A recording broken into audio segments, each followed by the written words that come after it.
Hello, ladies and gentlemen. My name is Kurt. Welcome back to Farlands or Bust, episode 618 for your Thursday.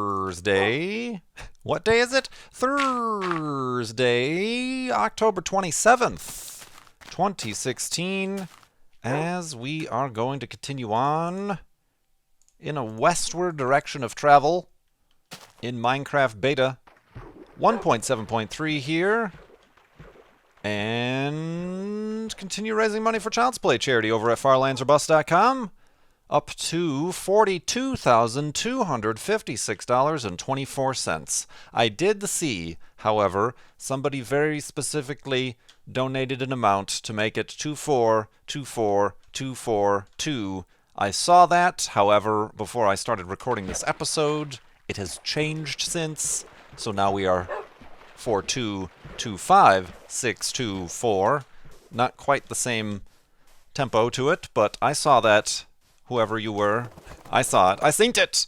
But yeah, either way, regardless of whatever numbers you want it to be, or odds or evens or palindromes, all that money goes directly to Child's Play charity, helping get toys, books, games to kids in hospitals around the world. Farlandsorbust.com is where you can find the box, the widget, the tracker, and button that says donate, where you can contribute to that. And of course, we're trying to raise $60,000 this season. When we do raise that $60,000 is when I will finally press F3. It's been well over a year since I've pressed F3, so we have no idea what sort of progress we've made towards those far lands, which are located 12.5 million meters or blocks from spawn at last count over a year ago, last end of May 2015, rather, over a year ago. We were at, where were we at? 2.2 million. So plenty of time to go in this series. Plenty of time indeed. Plenty of funds to be raised for charities, and plenty of questions to be answered, and things to be discussed, as this has somewhat transformed into a careful Wolfie, into a podcast of sorts. It is a Let's Play, yes, a Let's Play series.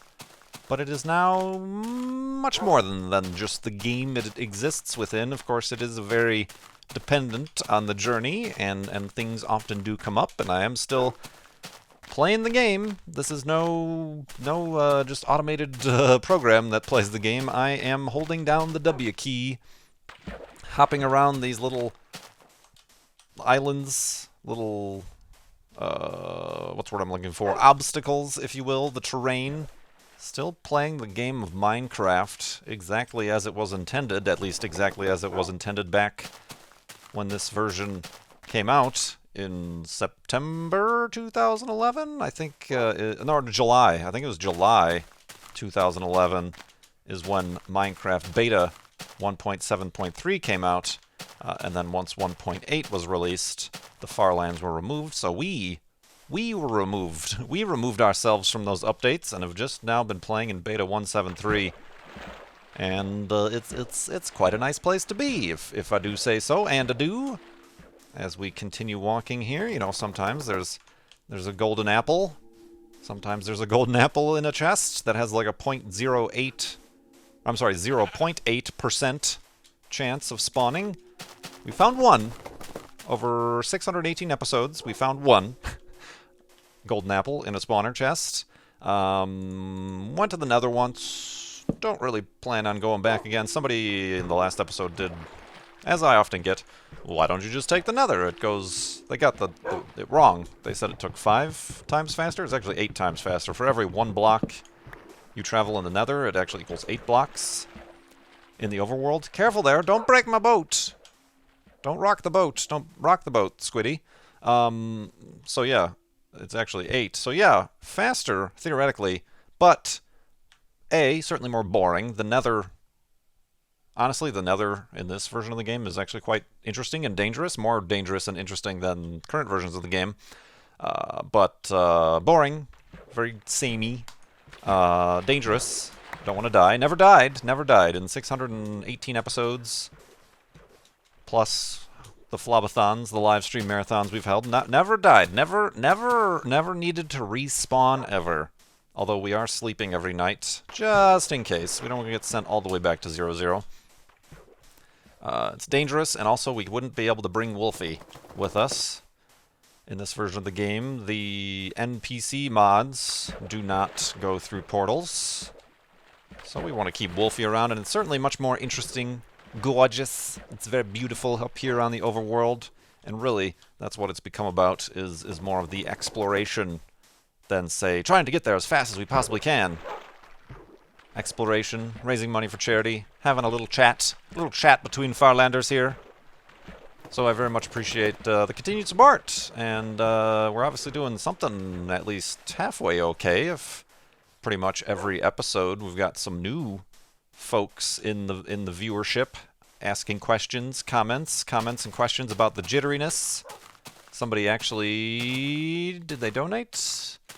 I think they donated and asked this question. Here it is. Didn't leave their name, so perhaps they didn't realize that when you do donate, by default, all donations are anonymous, which is a good thing in my opinion. Privacy, security, whatnot. All the donations are anonymous to me. All I can see is the amount donated and whatever message you might provide. So when you do leave a message, a question, make sure to leave your YouTube handle, Twitter handle, whatever you want to be known as, or anonymous is fine as well. But this person didn't include any of that, so I'm assuming they didn't know that, because they asked, can you fix the jittering effect that occurs in your videos? It occurs in the game, I assure you. I am experiencing it right now live as I record in the Vidge game. Can you fix the jittering effect? I heard it's caused by a floating point error, so I assume it's going to be hard to fix. Is there a way you can tell us how? There's not a way I can tell you how. Somebody else, a very kind Farlander, fan of the show, went through the actual code of the game, and yes, this is vanilla Minecraft. This is unmodified, except for the texture pack, unmodified Minecraft Beta 173.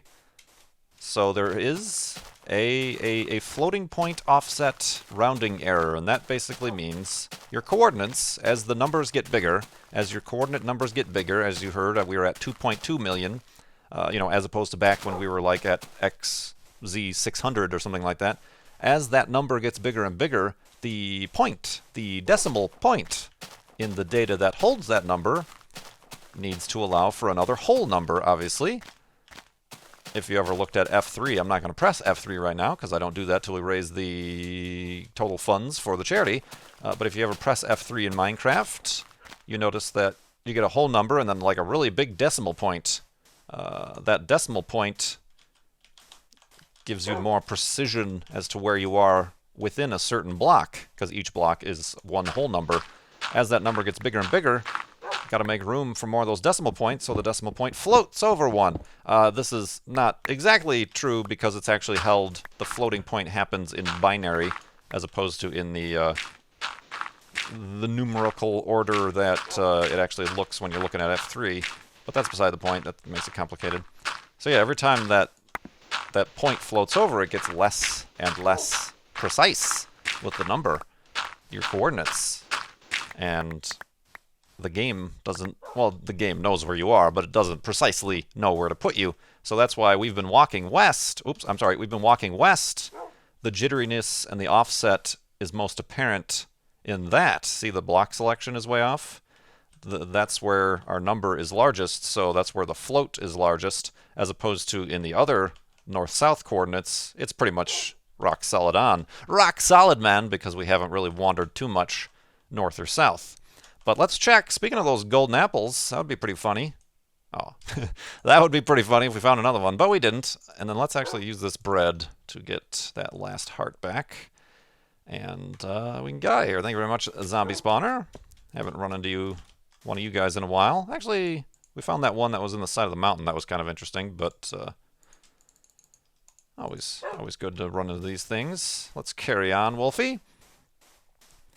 So yeah, that's what the floating point comes from, and it is a mistake. Notch, it appears, wanted to fix it and actually put a fix in. Instead of using floating points, he did code in, he or Jeb, whoever was working at it at the time, did code in a fix to change it to double precision, which is a much more precise way of calculating the player's existence in the world, coordinates in the world.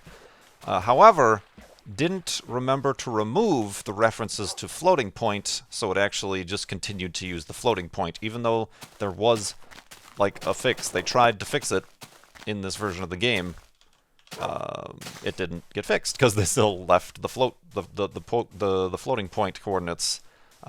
So yeah, there was a user. I forgot their names. They uploaded a video. This was last year or something like that. That they said that there is indeed a way, without changing any of the other code in the game, so it still technically remains Minecraft Beta 1.7.3, to just make that fix that they apparently, that Notch and Jeb and Mojang actually wanted to make it stick. Basically remove whatever reference there is to using floating point so that it does use double precision instead. That would get rid of the jitteriness.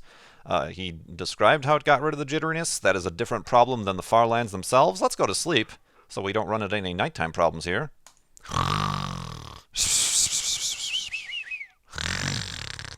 And a floaty pointness. So yeah, it's actually been detailed to me that there is a fix that I can make, a very simple, I think it's only a few lines, removing a few lines in the code. I don't even think it's adding any lines. It's just removing the lines talking about the floating points, and it'll be fixed. It's a different problem. That it won't fix. The Farlands will still exist, because that's a different mathematical error altogether than the jitteriness and the floating point precision. So the Farlands would still exist at their aforementioned position, but it would fix the jitteriness.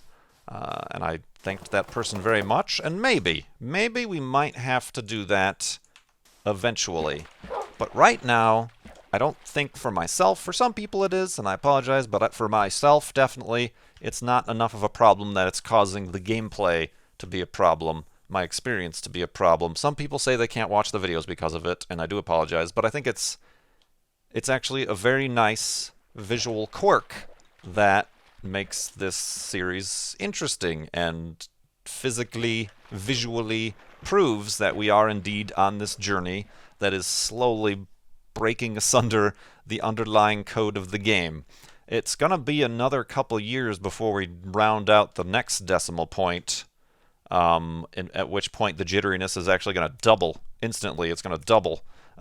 Then that might be the point. That might be the point. We'll have to experience it. That'll be quite the experience indeed.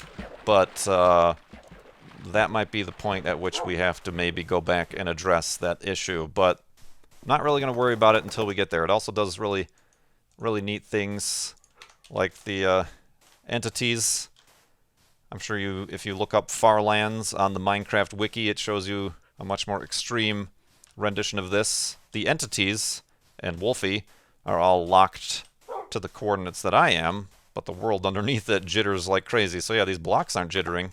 Signs don't jitter. But yeah, it's a very interesting... Well, now, wait a minute. Hold on, I gotta do some science over here. Why is this obsidian?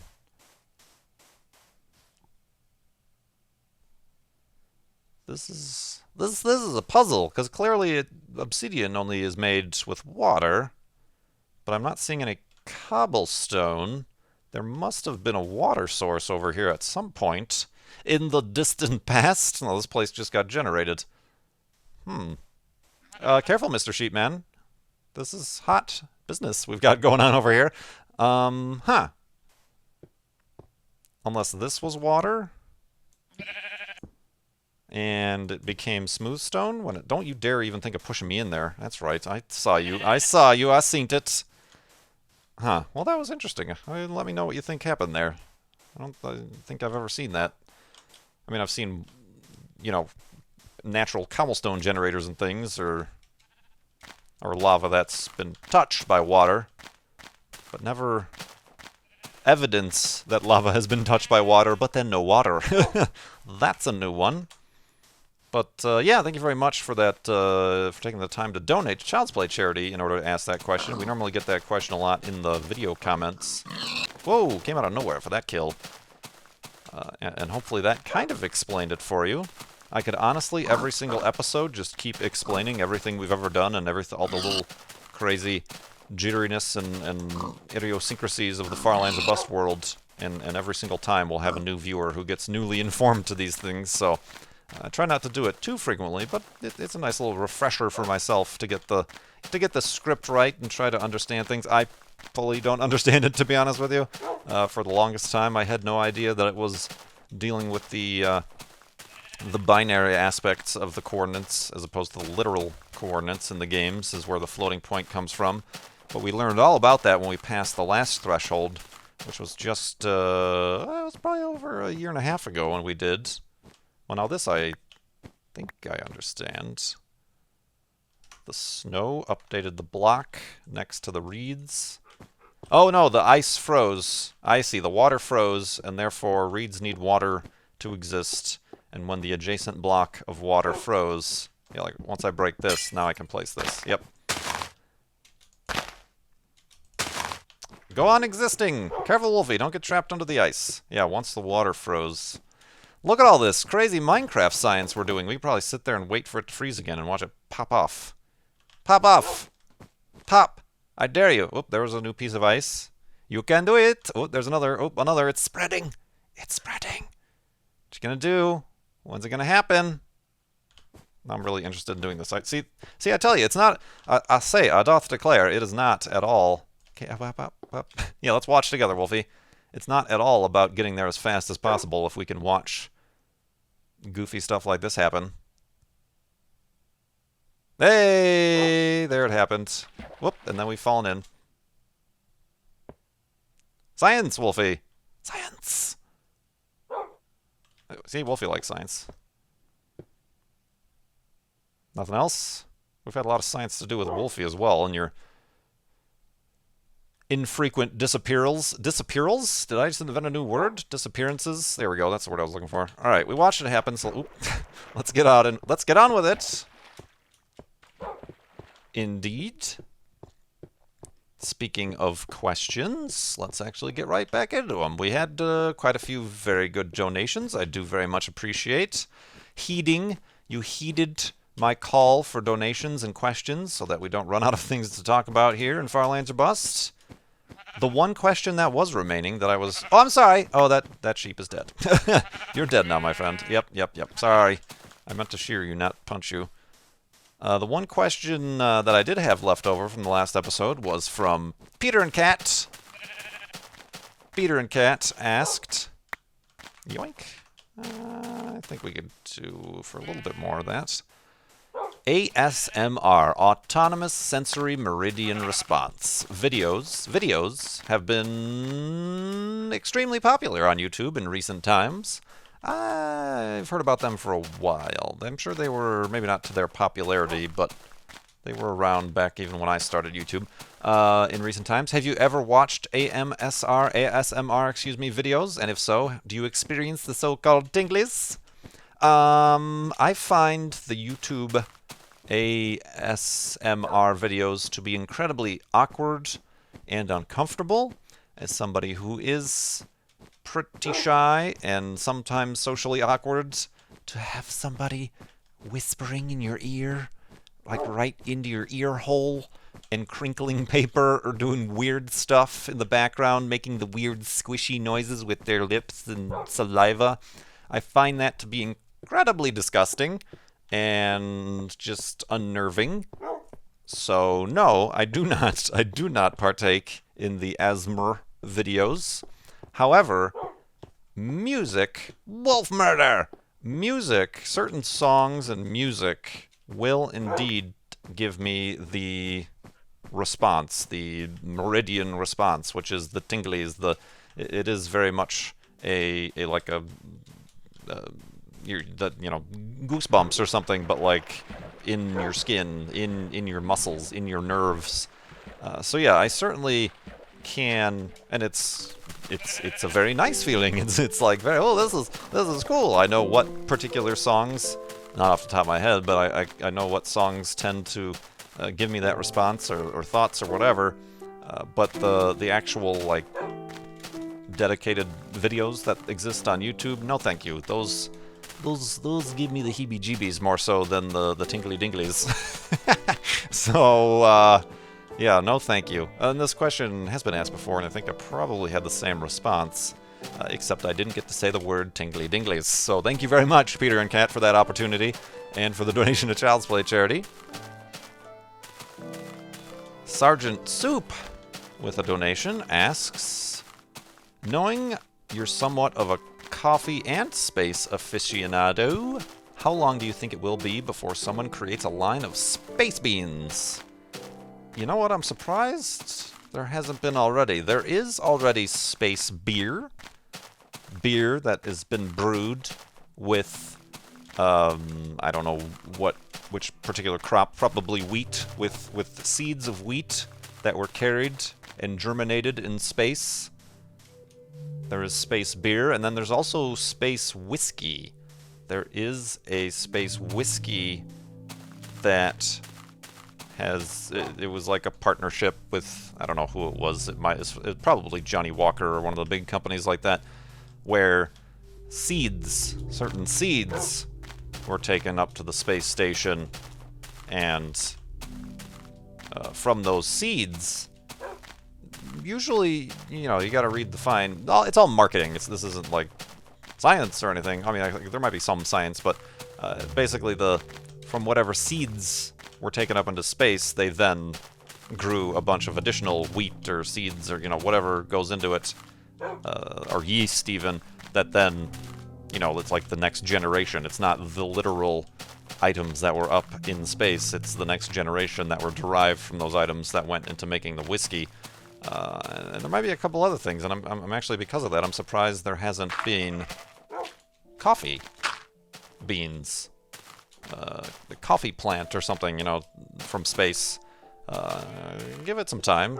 I can see that happening. But yeah, I mean, interesting, yes, and an anecdote, excuse me, sure, but I don't think anything beyond that. Let's go to sleep and continue in the morning.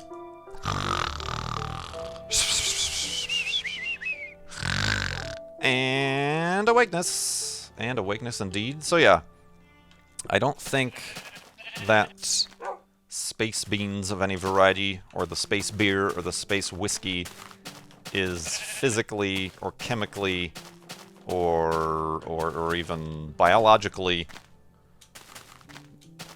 any different from the normal stuff grown here on Earth for it to really be much of value beyond, like I said, buzz, marketing buzz, and stuff like that. I think. I mean, there are certain things that do behave differently. One of them is actually in space. You know, they're doing a lot of studies on fire and flames, and there's really interesting videos you can watch of how fire behaves in a microgravity environment. Also, certain other plants, like they grew the first cabbage in space, and then actually ate it in space. I don't know that it's any biologically or chemically or whatever different than cabbage here on Earth, but it's just the processes and the fact that it grew in zero gravity, and they're, you know, testing the possibility of having actual farms, obviously, are going to be important to develop some sort of renewable food and fuel source for longer duration space flights, you know, Mars, etc. So that's interesting. But yeah, I mean, maybe I suppose, again, I wouldn't be up for not trying it, but I haven't specifically gone out of my way to try the space whiskey or anything like that either, you know. So it's not really. It's like, oh, that's neat. Okay, moving on with my life. So yeah, thank you very much, Sergeant Soup, for that question. Guardax asks, oh, but first, some boats. A lot of boats going through this episode. It's a nautical episode. Totally nautical, man. Guardax asks, coming from an avowed White Sox family, yes, truth, How do you feel about the Cubs finally making it to the World Series, or do you not really care? It's interesting, and yeah, as a Chicagoan, it certainly might mean a little bit something different than just anybody else. I mean, for one, we can finally stop hearing from Cubs fans about how long it's been.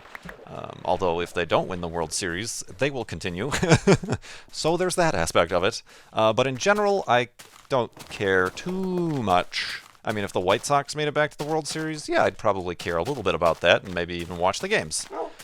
But in general, not a huge sports fan so much anymore. Not keeping up with anything.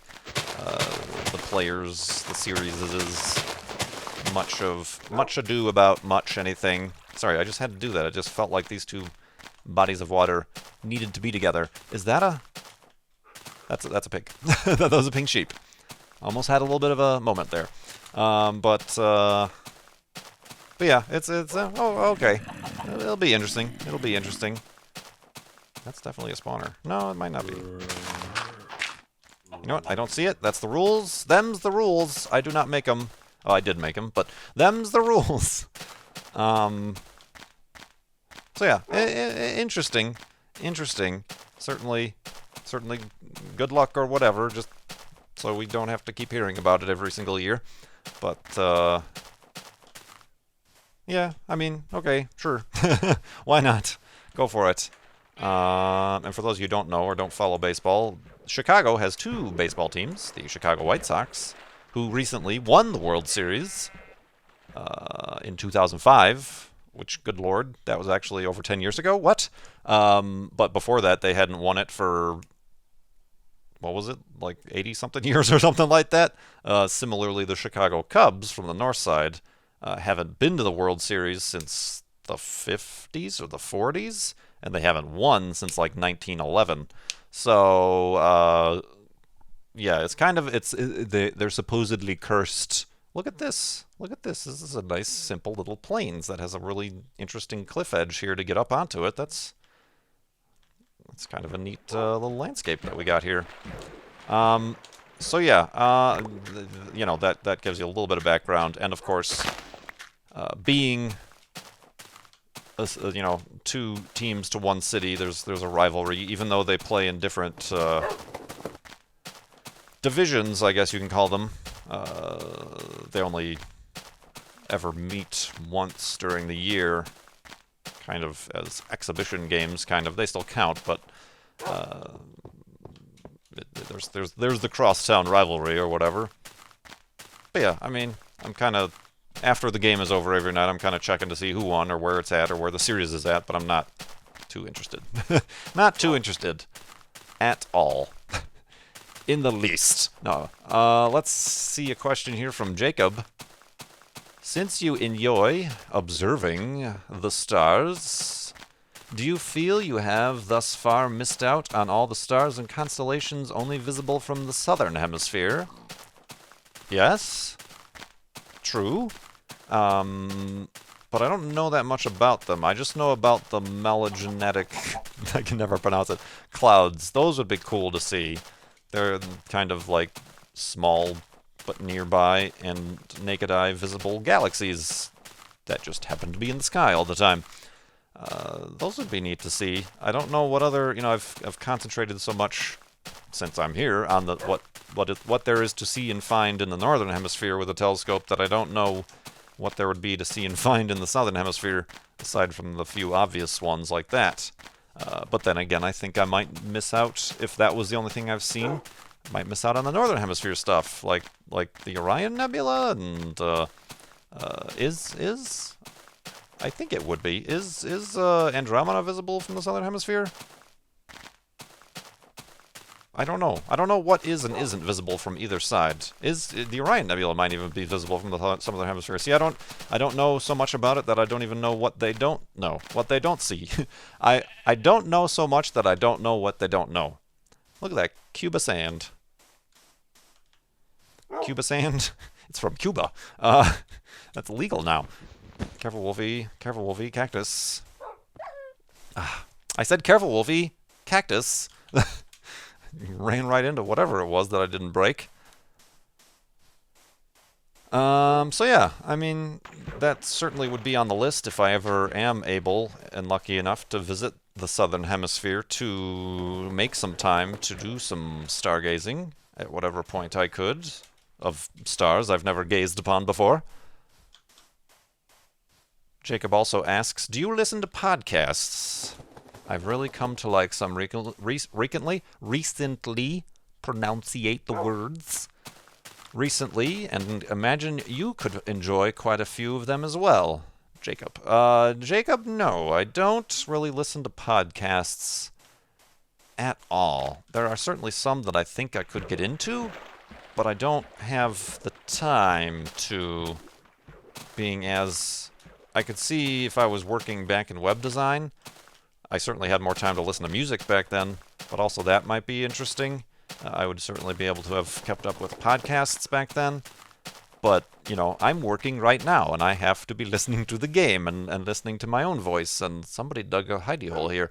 And, you know, or doing editing. I need to be able to listen to the audio tracks and edit and adjust, you know, things like that. So I can't listen to other things. And I don't commute, so I'm not listening to things on a commute to work or anything like that. So, yeah, I mean, there's some.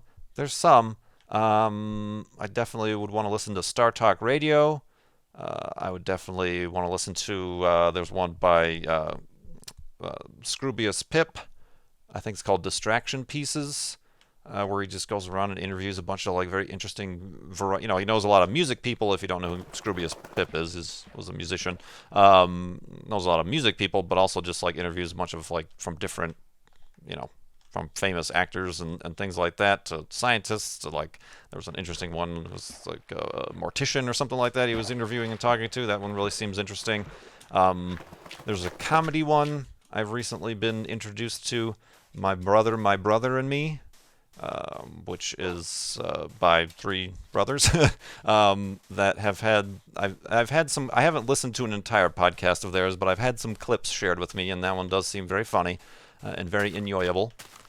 So yeah, certainly there's a lot out there that I might be interested in. I just don't have the space to do so. I should maybe make the space. I don't know, but again, it's also a difficult. It's almost like reading. It's a difficult. It's a difficult just genre of entertainment to make space for. I think like music, I'd make what space I can for it. Mostly if I am what little driving I do to do errands and things, or if I'm on like a flight somewhere, I'll listen to music. So yeah, being able to add, you know, and then I watch live streams and sometimes YouTube videos and stuff, making room for yet another media, a point of entry for some sort of media seems a little bit difficult, but yeah. Those are the three I would listen to if I was listening to podcasts, my friend. So thank you very much for that donation and question. And we do have some left over here, so that's good. A little bit of a surplus of questions, but I'm loving it. No, what? That doesn't mean you can't keep going to farlandsorbust.com to donate to Child's Play Charity and get your own question added to the list. That would be much appreciated. I have a surplus of sticks here. There we go. That'll fix that. That'll fix that right up. Let's make a couple boats. So yeah, farlandsorbust.com. Give to Child's Play Charity. Get us closer to that goal. I don't know. I'm holding out hope that we can do this before the end of the year, honestly. But I might have to consider some alternate methods of motivation, shall we call it, for donations to Child's Play Charity. We'll sleep on that, shall we? And then we will see you in the next episode. Thank you so much for watching. My name is Kurt. I will see you next time.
tinkly dinglies.